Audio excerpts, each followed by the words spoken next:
All right, so I'm back. I'm really excited. I got through my first video that was very difficult because I do not like sitting in front of the camera. So I'm a little juiced right now. So moving along, just to kind of talk about my actual treatment decisions that I had to make. So with Western medicine, there are only a few options that you have, and it's just across the board, period. You have surgery, um, where they can take out the lump, they take out your breast, they take out lymph nodes.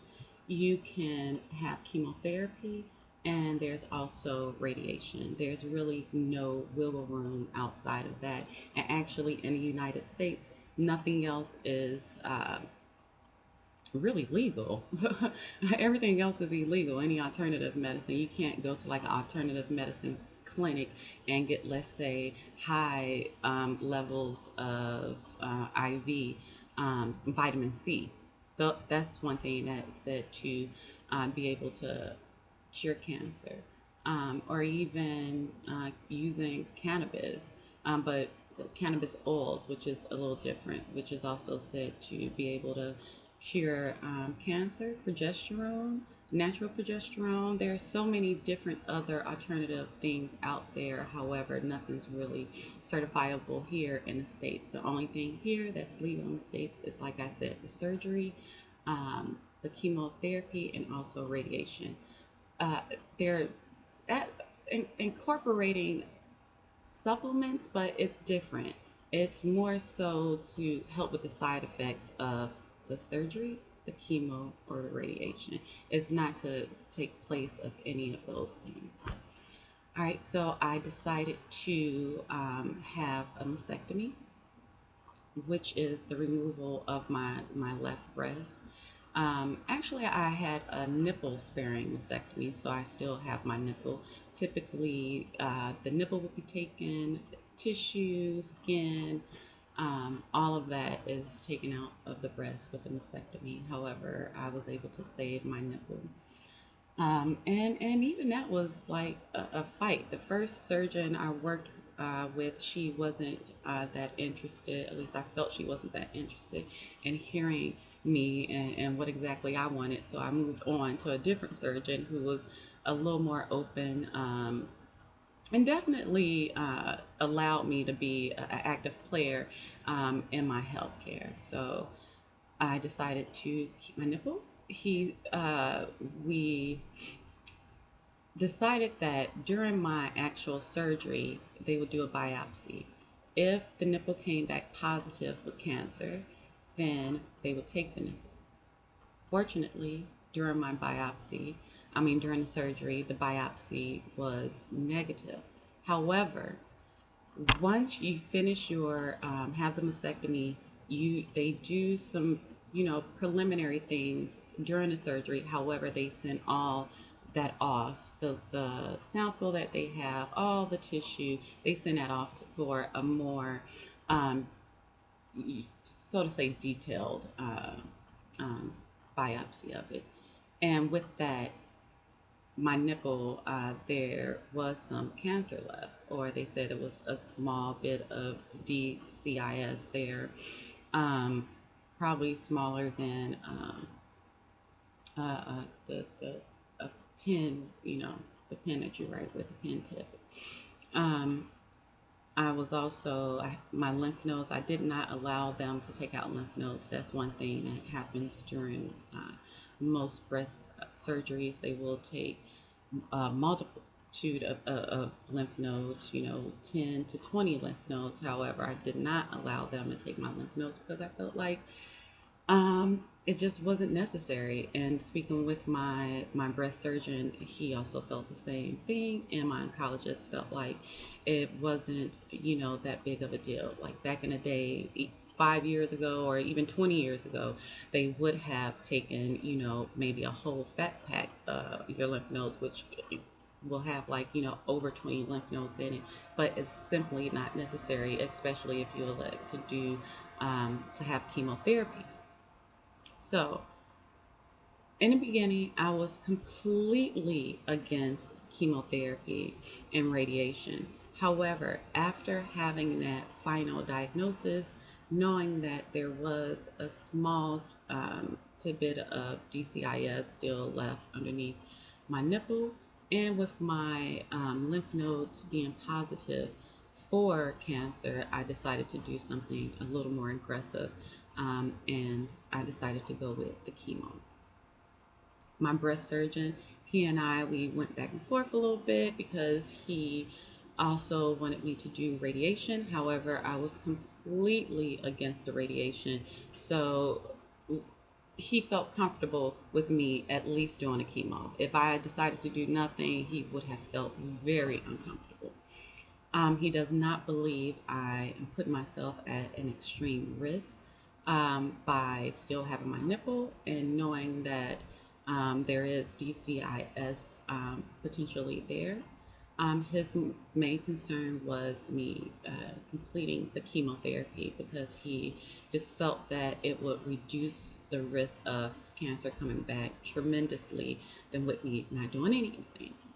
So that's it. I decided to go with the chemo, and I am currently halfway through my chemo sessions. Um, I started with a medication called, well, the acronyms for the first half of my chemo treatment is ACT, adriamycin. Oh God, let's see. One thing about this chemo, it does something to your memory. It's like I call it the chemo brain, my senile brain. I have a hard time with just recall. Um, Cytoxin, that's what it is. Adriamycin, cytoxin. Those two were together, and I had 4 treatments of those, and then I have 4 treatments of Taxol.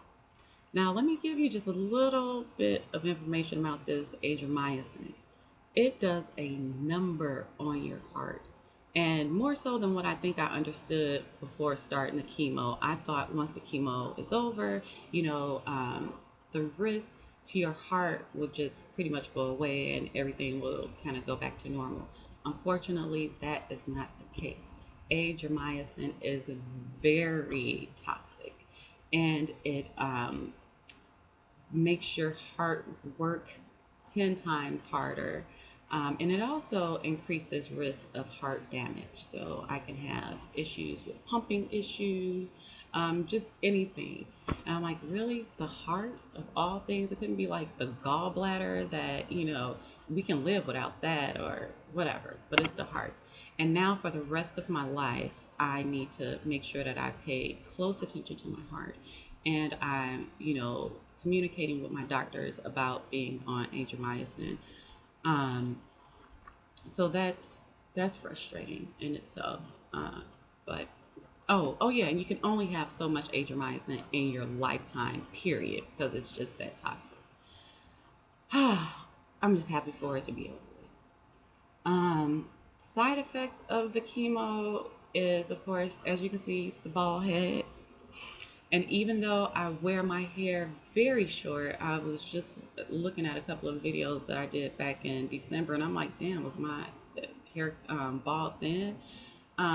It was still really traumatic to see my hair fall out because, I keep it short, but I may have an inch or two of hair on my head, but to just touch your hair and touch your head and you have nothing but hair in your hands is extremely traumatic, and my heart completely pours out, to women who have beautiful hair and whose hair is really important to them. I feel like I've been blessed now, just because I'm so used to wearing my hair short, that this is more comfortable for me. I tried the whole wig on thing, but I completely felt like an imposter. I do not like it at all. I'll probably throw a couple of pictures in this video, but it's not my thing. So the hair loss, I'll just kind of go head to toe really quickly. Um, my eyes constantly water because you lose your eyelashes, and then it's just hell on your system. My nose runs. The inside of my mouth is turning purple. I've gotten a mouth sore. You can also get thrush that babies get and their mouth turn all white, and you need to take an antifungal for that. The issues with the heart, oh, the palms of your hands turn dark. So there's like hyperpigmentation. So the hyperpigmentation under my eyes, my hands, you can't really see it. The nail beds turn black. The bottom of your feet also, there's hyperpigmentation there, so it becomes dark. You're tired all the time. My uh, appetite hasn't changed much. I mean, there are times where, I do feel nauseous, and in those moments where I'm not feeling well, I don't feel like eating. However, like the next day, sometimes later on that day, it's back to normal. So I have not, fortunately, I've been very fortunate not to have a real decrease in my appetite. Um, what else is there? Goodness, being tired. I feel like there's just so much more, but hey, that's enough. Just having a heart issues, it's plenty. I am going to end this here in regards to the Western medicine treatment. And the next video that I do, I'm going to talk more about just spirituality and how important that is with the healing process. So, like I said, I would like to end with always reading my verbal affirmation. I guess it'll get to the point where I know it by heart, but whatever. I just want to make sure that I'm doing it properly now. So, at the end of this chemo journey, I will be at optimal health no matter what. And this breast cancer experience is a challenge that's catapulting me into my breakthrough. I ask the universe for forgiveness, discipline, patience, love, endurance, motivation, and to be free of fear. Breast cancer is my victory waiting to happen no matter what, because there is no other option but wellness. I set the standard for myself that wellness is the only option, and therefore it is so. All right, thank you. See you in a minute.